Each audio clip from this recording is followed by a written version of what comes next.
مجھے U P کی سرکار کے ایس ٹی ایف نے 2 مرتبہ طلب کیا ہے. مقدمہ بہت سارے لوگوں پہ ہے لیکن طلبی میری ہو رہی ہے بس.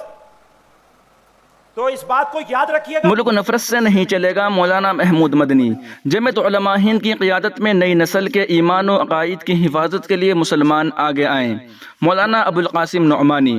اسلام و فوبیا کے خلاف علیحدہ قانون بنانے کا مطالبہ. مجلس منتظمہ کا اجلاس جاری. کئی اہم تجاویز پیش. دوستو اس اہم رپورٹ کو آپ سن اور دیکھ رہے ہیں محاسن اسلام یوٹیوب چینل پر. تمام تازہ ترین اپڈیٹ حاصل کرنے کے لیے ابھی اس چینل کو سبسکرائب ضرور کر لیجئے گا. جمعیت علماء ہند کی مرکزی مجلس منتظمہ کا اہم اجلاس اس کے صدر دفتر نئی دہلی میں کل صبح شروع ہوا، جس میں ملک بھر سے جمعیت علماء ہند کے تقریباً 2000 اراکین و مشاہیر نے شرکت کی۔ اجلاس کی صدارت مولانا محمود مدنی صدر جمعیت علماء ہند کر رہے ہیں۔ اجلاس کی پہلی نشست میں ملک میں بڑھتی منافرتی مہم اور اسلام و فوبیا کے انسداد اور فلسطین میں اسرائیل کی ظالم حکومت کی طرف سے جاری نسل کشی وغیرہ پر تفصیل سے گفتگو ہوئی اور تجاویز منظور ہوئی، جبکہ اگلی نشستوں میں مدارس دینیہ کے خلاف منفی پروپیگنڈا اور مسلمان بچوں پر تعلیمی اداروں میں شرک کے اعمال اور ہندو کلچر تھوپنے سمیت متعدد سیاسی و سماجی مسائل پر تجاویز منظور ہوگی۔ پہلی نشست میں اپنی صدارتی خطاب میں مولانا محمود مدنی نے کہا کہ ملک نفرت سے نہیں بلکہ پیار سے چلے گا۔ انہوں نے موب لنچنگ اور مسلم کمیونٹی کے خلاف پروپیگنڈا کو ملک کے لیے نقصان دہ قرار دیتے ہوئے کہا کہ اس سے بین الاقوامی سطح پر وطن عزیز کی شناخت خراب ہو رہی ہے۔ مولانا محمود مدنی نے نوجوانوں کو متوجہ کیا کہ وہ گمراہ کرنے والی طاقتوں سے ہوشیار رہے۔ انہوں نے خبردار کیا کہ آپ کے جذبات کو مفاد پرست اور منافع خور تنظیمیں ہائی جیک کرنے کی کوشش کر سکتی ہیں تاکہ پوری قوم کے سروں پر نا امیدی اور مایوسی کا شامیانہ تان دیا جائے۔ اس لیے شارٹ ٹرم کی لالچ ترک کر دے اور لانگ ٹرم منصوبے پر عمل پیرا ہوتے ہوئے تعلیم گاہوں، آرٹ اسپیس، کھیل کود کے میدان ہر جگہ اپنی موجودگی درج کرانے کے لیے محنت کرے۔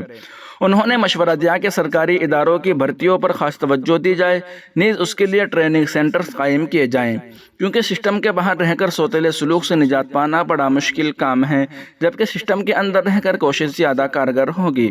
مولانا محمود مدنی نے کہا کہ سبھی طبقات کے ساتھ گفتگو اور باہمی رابطہ سازی کو فروغ دیا جانا وقت کی ضرورت ہے، چاہے وہ ہمارے خیال سے متفق ہو یا نہ ہو، تاکہ غلط فہمیوں کا ازالہ کیا جا سکے۔ انہوں نے کہا کہ نفرت کا مقابلہ نفرت سے نہیں بلکہ محبت سے ہی کیا جا سکتا ہے۔ اس موقع پر دارالعلوم دیوبند کے محتمم مولانا مفتی ابوالقاسم نعمانی نے کہا کہ مجلس منتظمہ کا یہ اہم اجلاس ایسے وقت میں ہو رہا ہے جبکہ پورا ملک انتہائی نازک دور سے گزر رہا ہے۔ اس ملک میں آزادی کے بعد ملت کے اوپر بہت مشکلات آئے ہیں، لیکن اس وقت مسئلہ ہمارے ایمان و عقیدے سے وابستہ ہے۔ ہماری نسل کو ایمان اور اسلام سے محروم کر کے ارتداد کے راستے پر لے جانے کی منظم کوشش ہو رہی ہے۔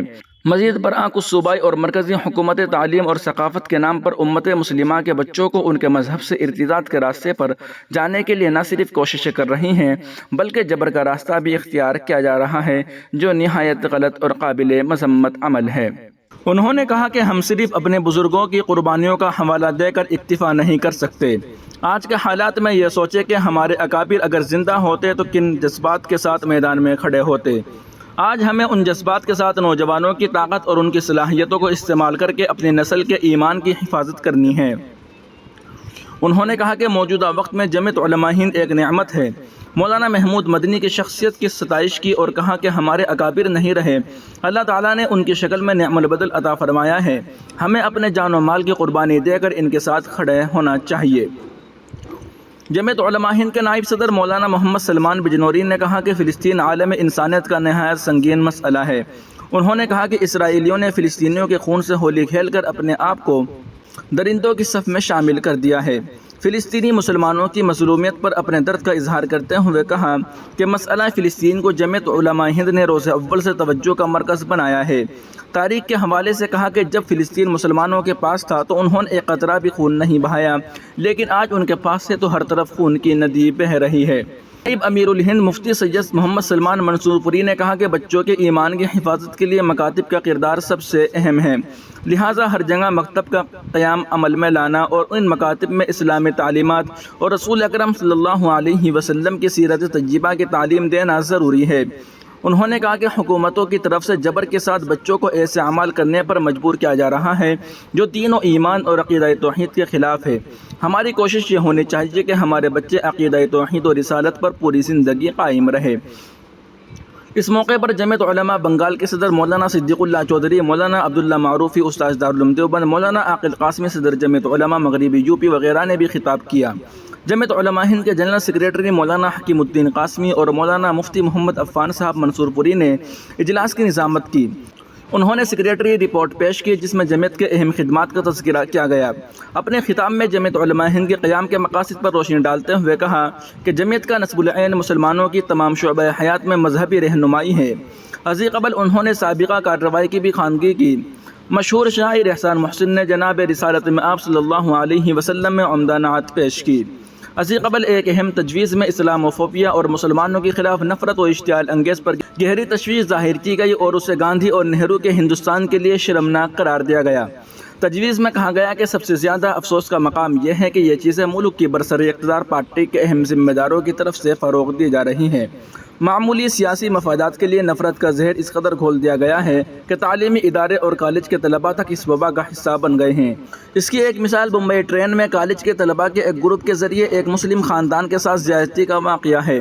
ایسی صورتحال میں ملک کی سالمیت اور نیک نامی کے حوالے سے جمعیت حکومت کو متوجہ کرنا چاہتی ہیں وہ خود احتسابی سے کام لے اور نفرتی تقاریر اور ہیٹ کرائم کی روک تھام کے لیے ایک ٹھوس اور مؤثر لاہی عمل وضع کرے۔ نیز لا کمیشن کی سفارش کے مطابق تشدد پر اکسانے والوں کو خاص طور پر سزا دینے کے لیے ایک علیحدہ قانون وضع کیا جائے اور سبھی اقلیتوں بالخصوص مسلم اقلیت کو سماجی و اقتصادی طور پر الگ تھلگ کرنے کی کوششوں پر روک لگائی جائے۔ ملک کے مذہبی رہنماؤں، سول سوسائٹی، میڈیا اور سیاسی پارٹیوں سے کی اپیل وہ اس منافرتی ماحول کو ختم کرنے میں اپنا مؤثر کردار ادا کریں۔ فلسطین میں جاری نسل اور قتل عام پر سخت افسوس کا اظہار کرتے ہوئے مجلس منتظمہ نے تمام ممالک بالخصوص امریکہ، برطانیہ اور ہندوستان سے مطالبہ کیا کہ وہ قابض حکام کو اسلحہ اور گولہ بارود کی برآمدات بند کرے جو ان کی فوج اور دہشت گرد اسرائیلی آبادکاری فلسطینیوں کو قتل کرنے اور ان کے گھروں، ہسپتالوں، اسکولوں، مساجد، گرجا گھروں اور ان کے تمام املاک کو تباہ کرنے کے لیے استعمال کرتے ہیں۔ جو ریاست اسرائیل کو اسلحہ اور سیاسی مدد فراہم کرتی ہے وہ اس نسل کشی میں برابر کی شریک ہیں۔ بین الاقوامی فوجداری عدالت اور دفتر استغاثہ فوری طور پر فلسطینیوں کے خلاف بین الاقوامی جرائم کی ذمہ دار اسرائیل اہلکار کو گرفتار کے وارنٹ جاری کرے اور تحقیقات کا دائرہ وسیع کرے اور فلسطین میں خون خرابہ اور قتل عام کے لیے اسرائیل پر بھاری جرمانہ عائد کیا جائے اور نقصانات کا ہرجانہ وصول کیا جائے۔ اجلاس میں سال گزشتہ کئی اہم شخصیات کے وصال پر گہرے تعزیت کا اظہار کیا گیا۔ ترانۂ جمعیت قاری احمد عبداللہ رسول پوری نے پیش کیا۔ تحریک صدارت مفتی افتخار احمد قاسمی صدر جمعیت علماء کرناٹک نے پیش کرتے ہوئے مولانا محمود مدنی صدر جمعیت علماء ہند کے نام کی تائید حاصل کی۔ جن شخصیات نے تجاویز پیش کی اور کلیدی خطاب فرمایا ان میں مذکورہ شخصیات کے علاوہ مولانا عبداللہ معروفی استاد دارالعلوم دیوبند اور مولانا عمر شامل ہیں۔ اس موقع پر مولانا عمر کی کتاب مکاتب دینیہ کی اہمیت کا اجرا بھی عمل میں آیا۔ اس سے پہلے بدھ کی دیر شام تک جمعیت علماء ہند کی مجلس عاملہ کا اجلاس منعقد ہوا جس میں ملی و ملکی مسائل پر کھل کر بحث ہوئی۔ دونوں اجلاس عاملہ و منتظمہ میں شریک ہونے والے ارکان مجلس عاملہ میں مذکورہ شخصیات کے علاوہ مولانا رحمت اللہ کشمیر، قاری محمد امین راجستھان، مولانا نیاز احمد فاروقی، مولانا مفتی جاوید اقبال، ڈاکٹر مسعود احمد اعظمی، مولانا محمد رفیق مظاہری، مفتی راشد اعظمی، مولانا قاری شوکت علی، حافظ ندیم صدیقی، مولانا بدر الدین اجبل، حاجی محمد ہارون، مولانا محمد ناصر، مولانا حبیب الرحمان الہ آباد، حاجی محمد حسن مدراس، مولانا منظور احمد کاشفی مدراس، مولانا ابراہیم کیرالا، مولانا عبد القادر آسام، حافظ سید عاصم عبداللہ، مولانا عبد القدوس پالنپور، حافظ عبید اللہ، مولانا غلام قادر کشمیری، مولانا کلیم اللہ خان، قاری محمد ایوب اعظمی، مفتی شمش الدین، مولانا یحییٰ کریمی وغیرہ شامل تھے۔ دوستو اس رپورٹ کو آپ سن اور دیکھ رہے تھے محاسن اسلام یوٹیوب چینل پر۔ تمام تازہ ترین اپڈیٹ حاصل کرنے کے لیے ابھی ویڈیو کے نیچے سبسکرائب والے بٹن پر کلک کر کے اس چینل کو سبسکرائب ضرور کر لیجیے گا۔